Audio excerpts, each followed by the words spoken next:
Kwa hiyo, kwa ufahamu huu tulionao, ina maana kwamba bustani ilikuwa na mti wa uzima tu. Hili napaswa likae katika ufahamu wako, kwamba bustani ilikuwa na mti wa uzima tu.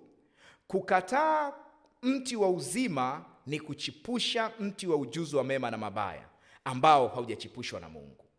Kukataa uzima ni kuchipusha mti wa ujuzi wa mema na mabaya ambao haujachipushwa na Mungu. Nani kachipusha mti wa ujuzi wa mema na mabaya?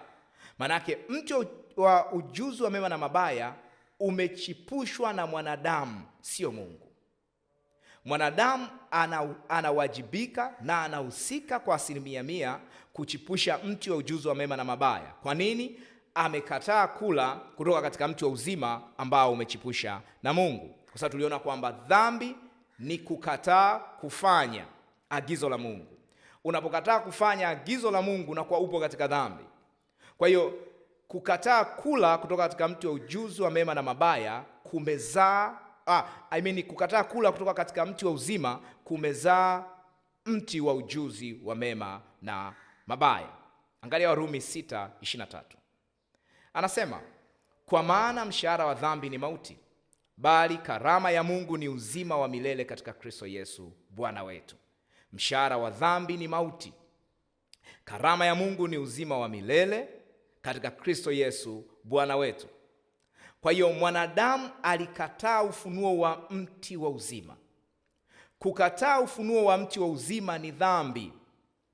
Huko ndio kula matunda kutoka katika mti wa ujuzi wa mema na mabaya. Kwa hiyo ufunuo pekee uliokuwepo Edeni ni uzima.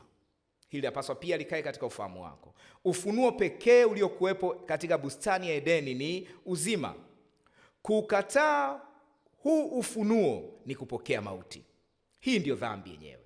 Unapokataa ufunuo wa uzima unapokea mauti, na hii ndiyo dhambi yenyewe.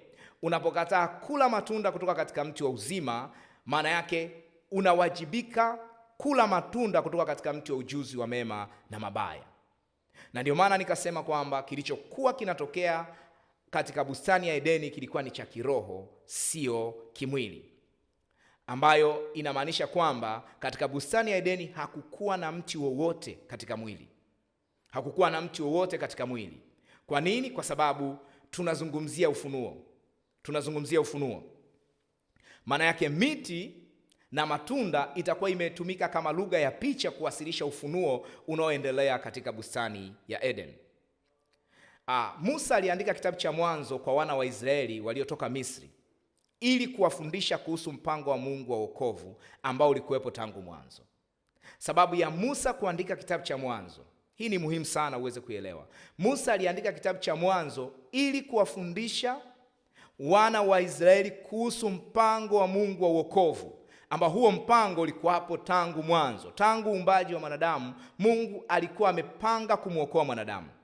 Sasa Musa anapohubiri Injili kwa wana wa Israeli ili na wao waweze kuamini, anaiwasilisha kwa kutumia mti wa uzima na mti wa ujuzi wa mema na mabaya. Maanake hii itakuwa ni misamiati ya Musa wakati wa kuwasilisha ujumbe wa Injili. Biblia ya Agano Jipya inasema kwamba wana wa Israeli walikataa kuamini ujumbe wa Musa kuhusu wokovu. Wana wa Israeli, Musa alipowahubiria, walikataa kuamini ujumbe wa wokovu. Waebrania 4:2-3 anasema, maana ni kweli sisi nasi tumehubiriwa habari njema vile vile kama hao, lakini neno lile lilosikiwa halikuwafaa hao, kwa sababu halikuchanganyika na imani ndani yao waliosikia. Maana sisi tulioamini tunaingia katika raha ile, kama vile alivyosema, kama nilivyoapa kwa hasira yangu, hawataingia rahani mwangu. Maana yake walisikia ujumbe wa Injili kama tunavyosikia sisi, lakini hawakuuamini ule ujumbe. Injili ilihubiriwa na nani? Injili ilihubiriwa kwao na Musa. Sasa anapohubiri Injili wanakataa kuamini. Soma mistari ya nyuma kabla ya Waebrania sura ya 4:2-3. Angalia Waebrania sura ya 3 mstari wa 15 mpaka wa 19. Anasema, hapo inenwapo leo kama mtaisikia sauti yake, msifanye migumu mioyo yenu kama wakati